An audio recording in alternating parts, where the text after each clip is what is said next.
May confession ako. Nilulutuan ko ng food ex ko with a twist at iba pa.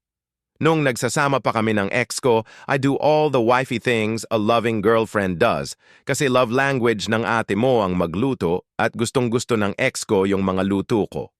But, after finding out na niloloko na ako ng ex ko on our ikalimang taon at nalaman ko na ginagago na pala ako ng ex ko, gumaganti ako in a way na sa mga luto ko sa kanya, ako bumabawi.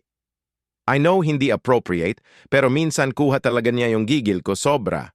Hindi ko pa siya hinihiwalayan noon, pero kapag nahuhuli ko siya na nagkikita sila ng babae niya, magluluto ako ng paborito niyang adobong manok na breast parts lang yung maanghang, tapos pinapatanggal niya yung skin and excess fats. Clean diet daw kasi siya, so lean meats lang. Ginagawa ko, piniprito ko sa taba ng manok yung adobo niya, tapos tinatadtad ko yung balat, tapos ihahalo ko sa ulam. Ginagawa ko yung kanin, after mo lutuin yung adobo, ipahid mo yung kanin, doon sa kalan. Tapos yun yung kakainin niya.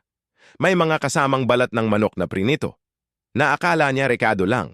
Nagvo-volunteer din ako magtimpla ng shake or drink niya. Tapos minsan kinakanaw ko yung baso gamit kamay ko. Pababaunan ko siya, tapos yung spoon and fork niya nagamit na at hindi hugas, tapos pupunasan ko lang, tapos yun yung ipapagamit ko. Worst was, bago ako makipaghiwalay, 3 beses kong sinawsaw sa inidoro yung toothbrush niya, tapos hinaluan ko ng dishwashing at vaginal wash yung shampoo niya.